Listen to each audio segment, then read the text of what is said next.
Ladies and gentlemen, Good evening. Are you ready? Okay, here we go. You're listening to the Deal Room Podcast. Join us as we bring you the inside scoop on business sales and acquisitions. Get across trends in the area and hear the industry's best recount their real-life tips, traps, and experiences. Now, here's your host, Joanna Oakey. Hi, it's Joanna Oakey here, and welcome back to the Deal Room Podcast, a podcast proudly brought to you by our commercial legal practice, Aspect Legal. Now, we are now at part 2 of our 3-part series with Matt Alderton from BX Networking. Now, if you missed part 1, make sure you go back and have a listen to that, because in that episode, we talked all about Matt's early experiences in building small businesses, the Subway franchises, cafes, and video stores. And in this episode, we discuss how his start in owning and building these small businesses helped to contribute to his next move, which was to start an online payroll rostering business. In this episode, we dig into understanding as well how to use employee share schemes and arrangements in order to increase employee retention, the lessons along the way when selling to a public company, and the importance of timing for your exit. We also really dig into a lot of differences when selling to a private versus a public company buyer, what you need to be aware of when you're selling to a public company, and the differences in selling and the process of negotiation dealing with a public company versus a private buyer. And finally, we also talk about the importance of shareholders agreements. Now, if you missed part 1, don't forget to go back and listen to that. But for now, here we go with part 2 with Matt. I really want to focus on the next big business venture after you know the Subways and the video shops. Let's talk about this next business, because there was quite a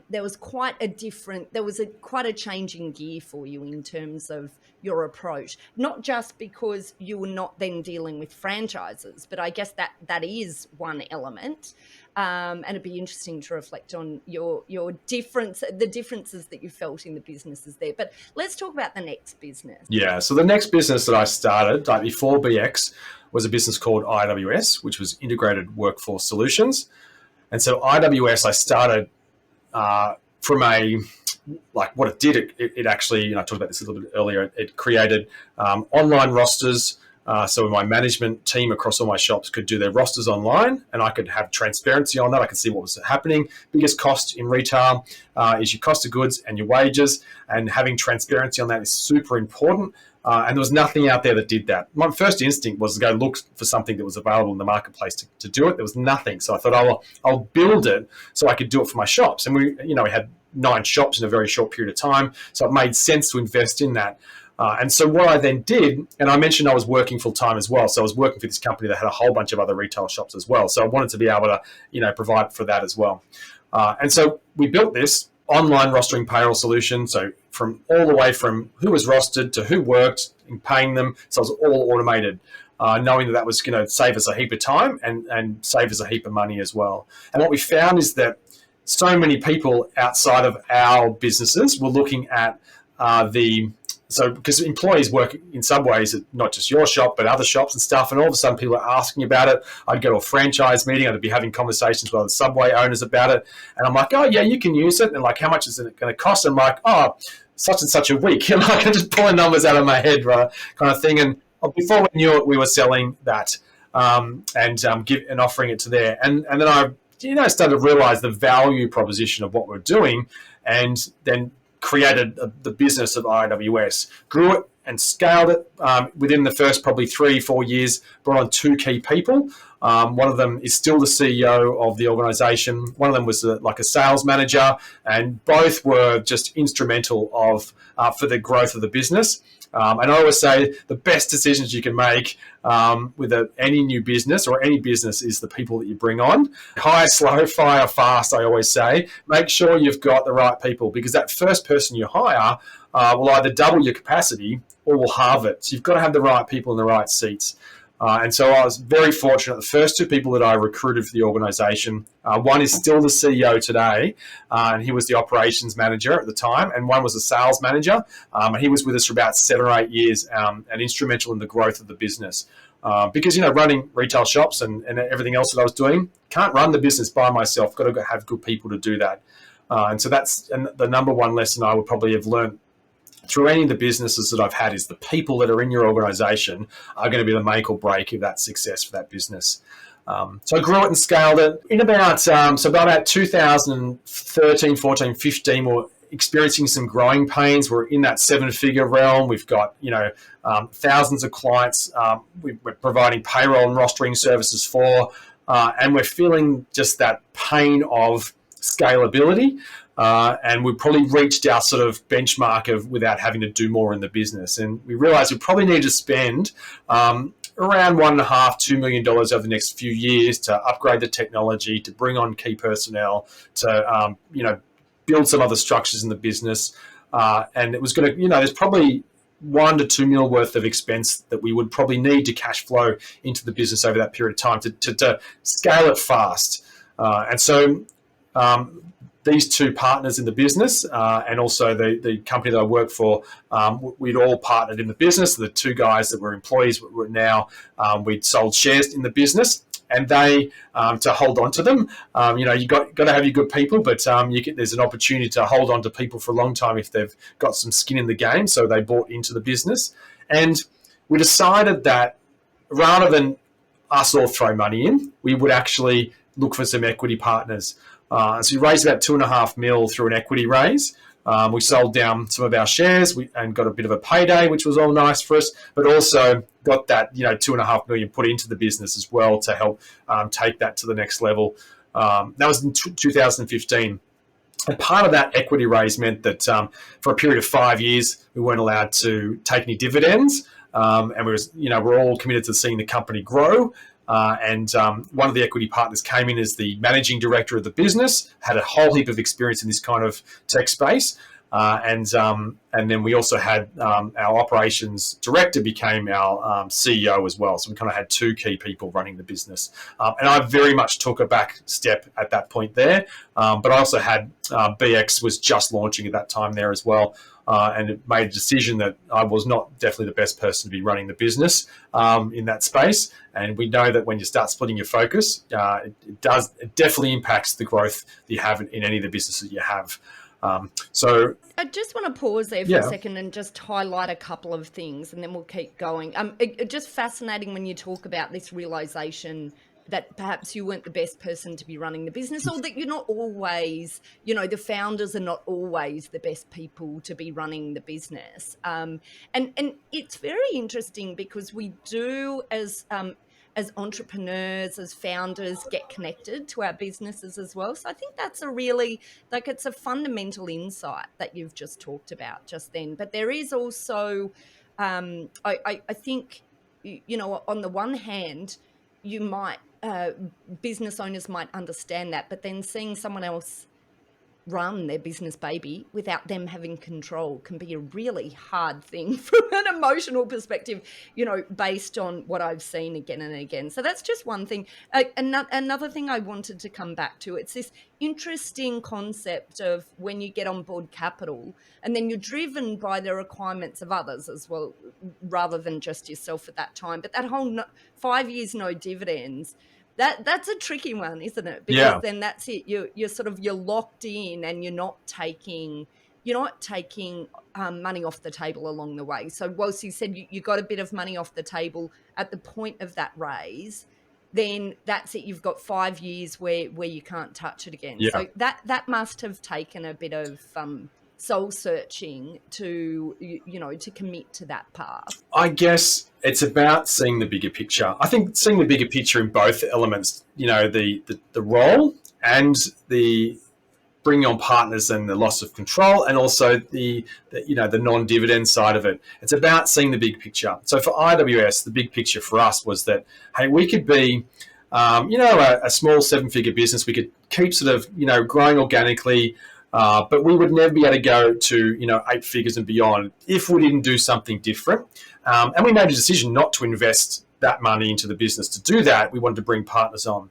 And so you just have to make a decision. If you're not going to put the money down, then you kind of need to give up some of that opportunity in the short term for the long-term result. And look, it paid off tenfold in that process as well, because we then sold it 5 years later to a public, or 6 years later to a public company just last year, which is a whole another exciting element to what happened with that business. But the CEO side of it, I look at the same scenario that I looked at with IWS. I look at that with BX, and there's just, I guess, you've got to be careful of confusing your own ego with your ability, and not even your ability. In IWS, it was merely time. I didn't have the capacity to do the role. There's just no way I could have done that and done the other stuff that I was doing. I still had a few retail shops. I was just starting BX. I was already maxed with my focus, and it doesn't matter what people you've got in roles. If you're taking the senior role over leading those people, then you are going to be a cap on the success of that organization. So it was a complete step out of IWS. I wasn't the CEO, I wasn't the managing director, I wasn't involved in strategy moving forward with that business like I certainly had been since founding it 10 years before that. So that's a pretty hard, tough position to make. But I knew where it was going as well, and I was passionate and deeply passionate about the new projects that I had involved as well. So that was good. I wasn't going to nothing. I look at the situation with BX at the moment, and we've got, we're in Australia, New Zealand, the US, we're launching in Canada, we've got some things happening across in Europe, and I'm like, I think I'm doing a pretty good job so far with it, but where's my limit of capacity? Not even capacity, experience. I've never run an international organization before. So where is my ability to keep doing that? And I'm learning all the time. Like, you got to be open to learning. The stuff that I learn about, read about, listen to podcasts about, to get me up to speed on things, and especially when dealing in different countries, is crazy. But there's a point where you actually become the ceiling, the lid on your organization and the success of your organization. So I know with BX, there'll be a point in the next 3, 4, 5 years where I'm going to go, you know what, there's going to be some very clever person who can come in and run this organization that has way more skills in international business than I do. And I can step aside and still be involved strategically and on the board, very much as my other partners might like to be as well, but not have to have the responsibility of running the business, and give that to somebody who's much more skilled at doing that. Right now, that's not the time for it, because the skills that I have is still something that I can give to continue to grow that business. But I recognize in IWS that the time had come to let go. And it's hard, because I said it's, ego and experience are two critical factors. When the experience, does not match what the company needs, you need to let go of the role. And I think a lot of us get caught up in the title that we have. And it's human nature. It's significance. Tony Robbins talks about the needs we have. Significance is part of that. So we get wrapped up in what that means to us. But if it's not serving us, then it's probably a good thing to let go of that and to find someone who actually can do it, do exceptionally well out of it, and then everyone benefits. You benefit, your team benefit, your consumers benefit. Everyone benefits from that, and that's an exciting place to be in as well. And that letting go is an exciting place to be in as well. And I know with IWS, it was quite cathartic when I went, actually, I'm no longer responsible for that. Like, whew, that's actually fantastic. And I can see it grow. And I look at, the operations manager I put on 10 years before that, and 8 years before that, I saw him grow and I, invested in the business, and then he took on the operations director role, then he became the CEO. Like, yeah, I'm enormously proud of that. Like, that's a testament to being able to allow people to grow within your team, and to see what someone like that can achieve off the back of that. Now, if I was wanted to hold on to the control of the organization the whole time, he would never have been able to flourish like that at all. And it's pretty exciting to see where he's gone and what he's been able to achieve with the organization off that as well. So So out of all of this, so we've sold to a public company, and just in money, I just want to quickly come back to selling shares to employees as well, because that's, I think that, absolutely is something that lots of businesses are thinking about very sensibly. But before we get there, let's just talk about the experience in selling to a public company. Obviously, very different experience to selling the other types of businesses you had, and obviously very different buyer pools between the two. Let's talk about what any surprises that you had in selling to a public company. How did you feel about the process? Selling to a public company is like having a rectal exam. It's there's nothing that doesn't hit the table and see the cold light of day. It is like a grueling experience, and it's very eye-opening as well. But it's full on. Like, it went on for over a year, the due diligence process. Okay, that's even for selling to a public company. And I think, can we talk about the sale price here? It's public. It's online, so yeah. Yep. So a $16 million sale. Well, I can tell you right now, selling to a public company, selling to anyone, a year in DD, like, that's pretty full on. Yeah, that's a very long time. It was during COVID too. That might have added to that time frame. Yeah. Right. Yeah. Yep. But I mean, hats off to you for making it through to the end there. That's it's not unusual. In those sorts of situations, in any sale of a business, it's not unusual for deals to fall through every now and again. But it's still not unusual for public companies or sophisticated buyers who might be out analysing multiple businesses at one time.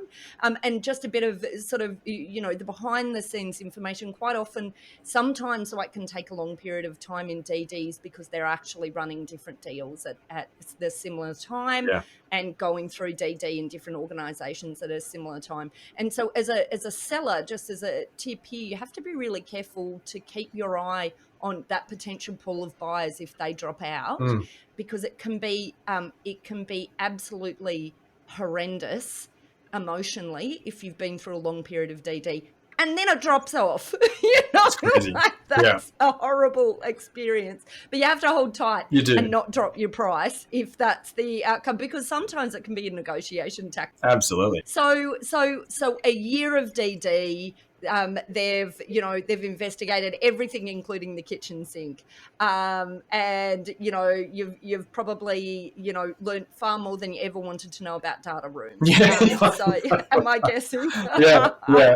It's really interesting. Well, the strategy was, when we did the equity raise, we're either going to take it public in 5 years or we're going to sell it public in 5 years. And the thing about a public organisation, when a public company when they buy an existing private entity and take it public, there's an inflationary matrix or process that happens to the value of those shares. So that from selling to a public company perspective, it's fantastic because it means that the value of your business, could go up 10 times from what it's worth at a private sale through to when it becomes part of that public organisation. So it makes your negotiating better, and it makes so it gives you much more scope. And typically you talk about 2 or 3 times a profit multiple. Well, imagine that's going to be 10 times more when it goes public. You've got a lot more negotiating room in there as well, which means that when you take your own company public, you have that sort of inflationary benefit as well.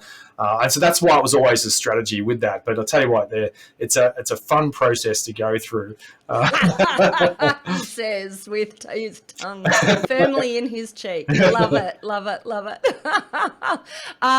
But, as you rightly say, whilst it can be a painful process when you reflect on it, generally the process, if it continues through and you get the value that had been discussed in the beginning and they don't end up dropping the price out on you at some point during the process, when they feel that you're most susceptible to take it and accept it, you do have the opportunity of a much higher multiple than if you sell to a private individual buyers. Yeah. So and that's the win. That's the reason for it. That's why you go through that pain.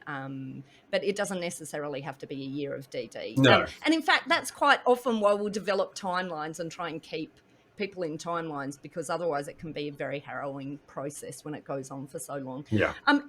So we've talked about selling to a public company, and was that a complete exit then, or were shares? The deal was that we ended up with both a cash payout of our shares plus some shares in the public company as well. So and we're not allowed to do anything with those shares for a couple of years after the sale of that as well. So there was a couple of different elements there, but we don't own any shares of IWS as such. So there's no shareholders of IWS now. The public company owns all of that.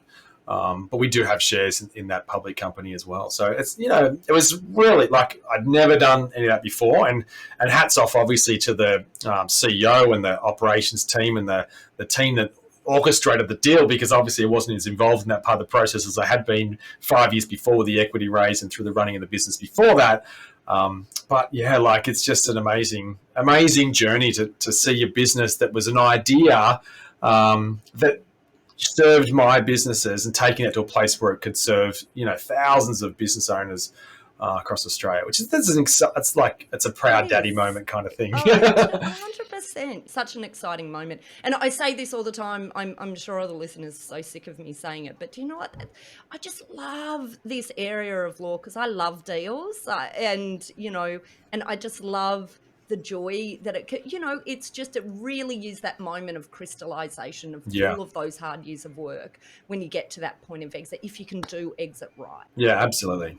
And ultimately that's what it's about, isn't it? When we're growing the business, trying to ensure that we get to that day where we look back and feel the joy that we feel like we walked the road as well as we could have at the point at the time. Absolutely. Yeah. Really quickly, before we wrap up on this section and move to the current day business, selling shares to employees. Let's quickly look at that. Talk to us about how you came up with a value for the employees. Did they pay it up front, or did it get paid over time by dividends? Talk to us about. So a combination of both those elements there. It came with IWS. It came about a little bit by twisting the arm behind the back, as well as so we got to a place where. And this can happen in an organisation as well. People feel the value they're contributing exceeds that of an employee. Like me as an employee, I always gave way more value than what I was probably being paid for. Many of us would never be paid the value in an organisation of what we're actually contributing. But I guess that's part and parcel of just what working for an employer is about sometimes. But in this instance, the employees we had, the two key drivers of the organisation working for me at the time, they were like amazing employees giving heaps of value to the business, and they wanted more than just a paycheck. And because we were a startup at the time, they weren't earning a pay packet proportionate to kind of the corporate executive salary to what they would be getting based on that as well. And so they basically said, well, look, we'd love a big pay rise, or we'd like to, buy in and get some equity in the business.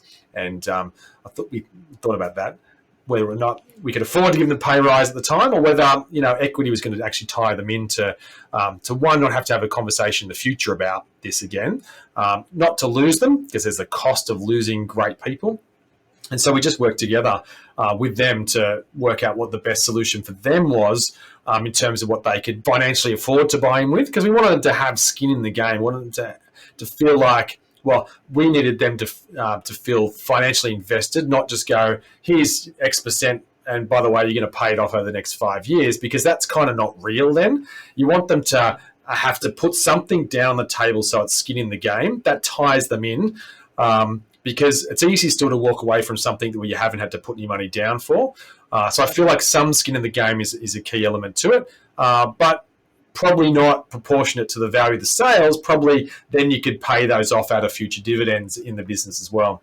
And I reckon it's a great strategy to have either a profit share arrangement where they haven't had to physically buy in, that rewards based on performance in their capacity, or if they've got and they can financially afford to contribute to the organisation, then putting some money down in order to have that financial buy-in to the business, and then whether that's for those shares or you then have the dividends pay off a higher proportion of that over time as well. But tying people in like that's so crucial. I can't help throwing in from a legal perspective, of course, and then you always need a tight shareholders agreement so that you've dealt with issues of decision making, distributions, exit, all of those sorts of things. It's really interesting. I'll just talk to that for just a sec as well, because my business partner in BX is Dale Beaumont, and as I said, Joanna was responsible for the negotiations on behalf of Dale. And I had my legal representation at the time. This was a couple of years ago. And I, Dale and I would walk into a room, shake on a deal. That's enough for us. We and that's the great thing.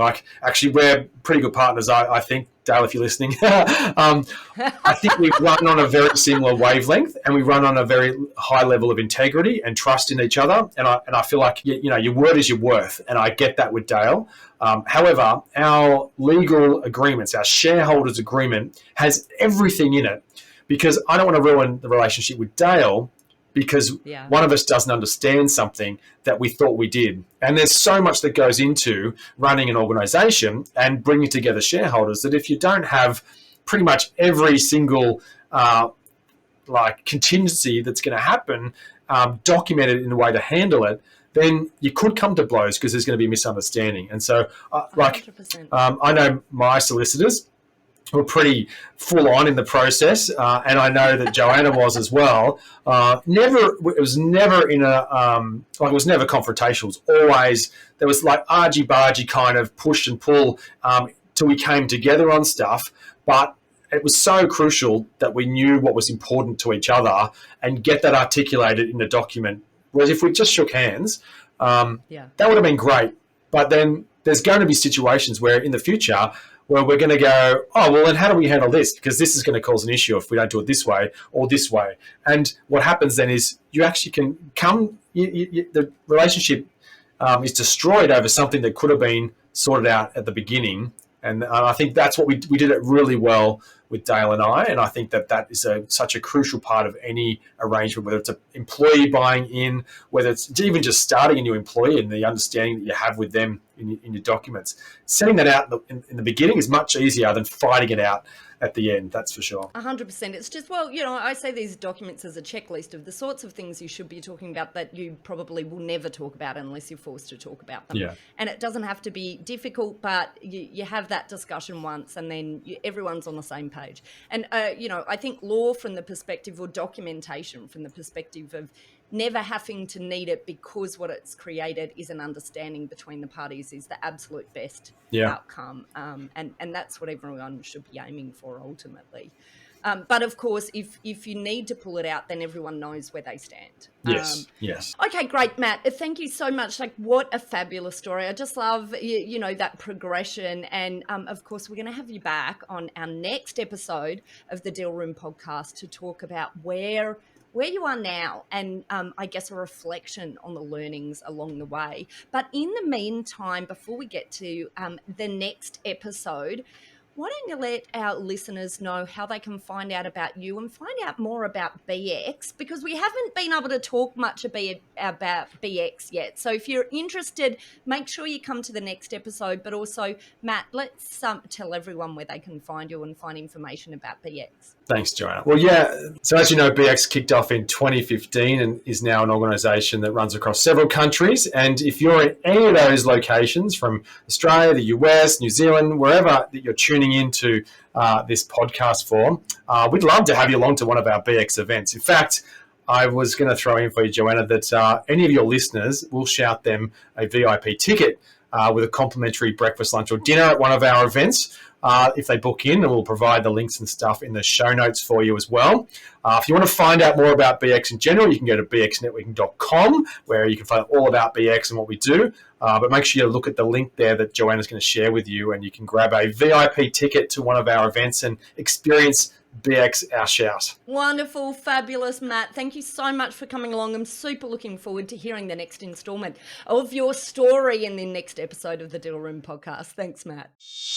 Well, that's it for part 2 of our 3-part series with Matt Alderton. Join in for our next part, part 3, the last part of this 3-part series, where Matt and I talk all about how to build a business by learning from the past. So in this 3rd part of our 3-part series, Matt discusses his current business and international expansion and some of the important learnings he is now implementing in this new business. And in this episode, we also have a number of rapid fire questions where we compare owning a franchise to other types of businesses, the best approach to staff retention, how to maximize value in a business, and so much more. Now, if you'd like information about this topic or to connect with Matt Alderton at BX Networking, then check out our show notes, which will send you straight over to our episode page at thedealroompodcast.com. You'll also there find details of how to contact our legals at Aspect Legal about anything related to this topic, or you can head over to our website at www.aspectlegal.com.au to book a free 15-minute discussion with our legal team. Well, that's it. I hope you enjoyed what you heard today. We love hearing feedback, so we'd love you to leave us a review and rating if you're enjoying what you're hearing. Well, that's it. Thanks again for listening in. This has been Joanna Oakey and the Deal Room Podcast, a podcast proudly brought to you by our commercial legal practice, Aspect Legal. See you next time.